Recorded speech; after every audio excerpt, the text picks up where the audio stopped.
here with Justin Hollander, who is a distinguished professor of urban and environmental policy and planning at Tufts University. And he has done some fascinating work on cognitive science, urban design, how technology is affecting urban design and planning as fields. AI, we want to wade into that topic a little bit, which is on everybody's minds right now, both the benefits and the great challenges of it. Your work, I think, is so important in looking at, for example, how we respond as human beings to our urban environments, how that affects our well-being, what we're learning about that, which is enormous. It really seems like a revolution that's going on. Can you tell me a little bit more about your current research in this area? Yeah, well, so Michael, thank you for taking the time to talk to me. I'm really happy. I was hoping to join the rest of the group in Potsdam, but I guess this will be have to See you be next time. be good enough. Yeah. I did a study that was published in a journal about 5 years ago, where we showed images to subjects, and in the images were like an array of different types of facades.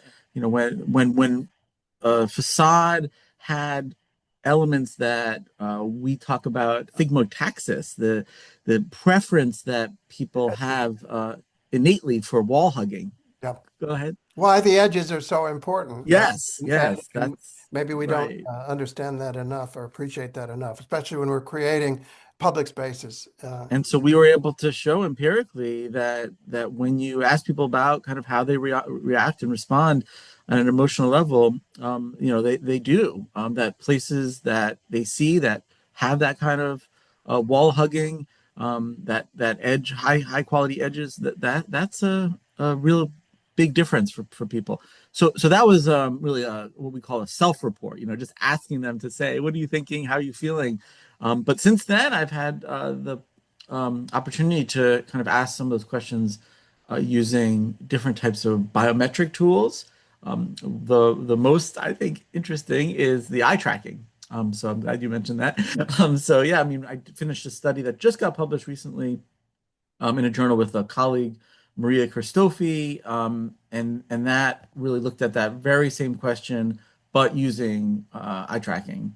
And So we there's used this. the mental awareness level, and then there's something else going on that we're maybe not aware of a lot of time, right? That's what the eye Exactly. tracking tells you, and some of these other biometric indicators. They're so important, but maybe not appreciated because we're not aware of them.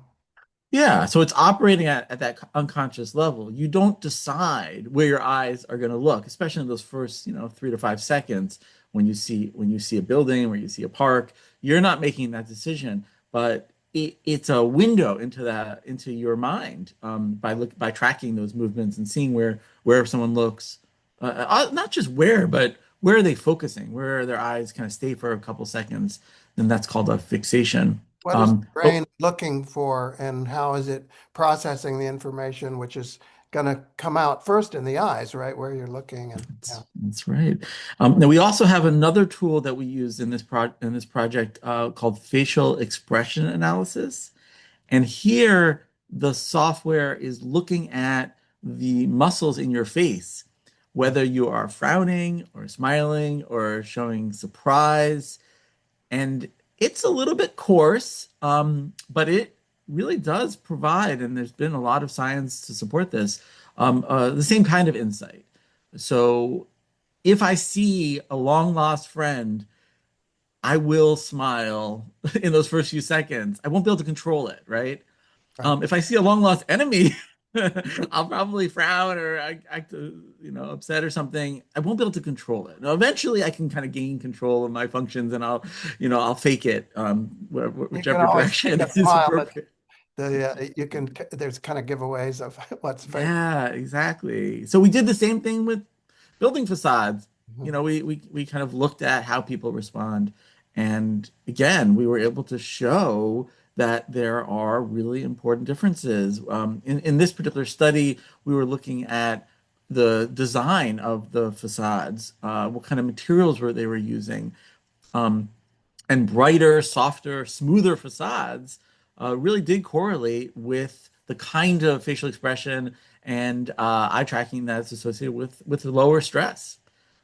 Facades with perforation or what we called semi-solidity, those were really more focused with a comfort and what we call affordance. So like it was designed for people. It Right. worked with people. So yeah, I mean, this is not arbitrary. Like we can bring a new level of objectivity and science to the design of these edges and these buildings. It really has an effect on our well-being and even on our health and our urban health and urban vitality and so on, which is what's so exciting and so promising about this work, I think, and it really helps us to get onto a more evidence-based approach.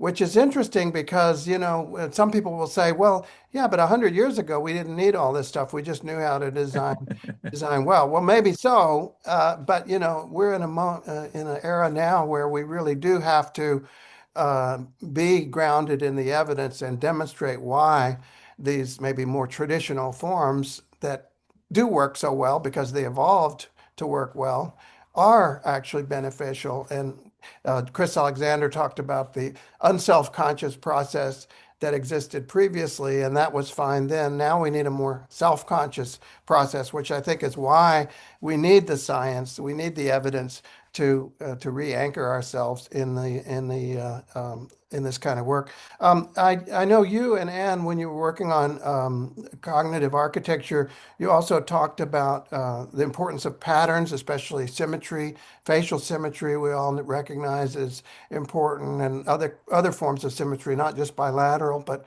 translational, fractal, scaling, etc. And then shapes. Obviously, that's symmetry is part of that too, but the complexity of the shapes. Um, and then more recently, you did in the new edition, I think, that came out in 2021, you talked about the importance of biophilia, the evolutionary history, that we've grown up in nature, therefore we love to be around and need to be around natural forms, not just literal vegetation, but also the patterns, the fractal patterns and so on, and that we can reuse biometric tools to tap into that and to do much better buildings, which I think is a very hopeful thing. But we've Mhm. got to reframe our understanding of architectural history through an Mhm. evidence-based lens. Um, and we've got to bring the science into architectural education. Seems so desperately needed right now. I have done probably about 15 research studies using solid social science, scientific methods. I've written 2 books, a dozen or so journal articles. And I can say, I mean, I'm not an ideologue. Like for me, modernism, traditionalism, that was never something that I ever, had any skin in the game. But I can tell you that when you use the science and you look at the traditional architectural and urban design approaches, they're just better for humans. You mentioned this as well, Michael, the idea that so much of the traditional designs evolved over centuries and maybe millennia of practice. So that speaks to the kind of ability for humans to be able to get in touch with these ideas and these principles better. I want to also touch on your work on AI, which I know is on Mhm. everybody's minds these days. How do you see AI in your own work and in the field more generally, its promises, its dangers, its challenges, etc.? Yeah, and so I've been very interested in using artificial intelligence AI as part of my research for a long time because it has the ability to be able to answer questions that you really can't with more conventional social science research methods. And I'll use the analogy of going from a slide rule to a computer. I mean, of Mhm. course you're gonna make that move. So when I'm doing my research and crunching the numbers, the AI provides really incredible insights. I'll give you just like one example. We were doing this study where we wanted to understand how people perceived different neighborhoods in terms of safety. We used the data from the safety, and then we were able to train an AI system to be able to recognize whether an image was safe or not Mm, based on the humans, right? It doesn't mm, have its own ideas, but based on the humans. And then we could apply that. We use that. We collected street view images in both Toronto and Montreal, and we were able to deploy that model to be able to. So like that's amazing, right? Like there's nothing out there outside of AI that can do that. right. It's a brave new world in a lot of ways when it comes to AI and when it comes to um, where we are at this moment in history. It's fascinating to think about, and it's also really challenging and important, I think, to understand how we can make our environments better, how we can improve our urban quality of life. And I look forward to more of your great work and you and your colleagues. Great. Well, that's wonderful. It's really nice talking to you, and good luck Great to with talk to you, Sam. Justin, and keep up the great work, and we'll follow up.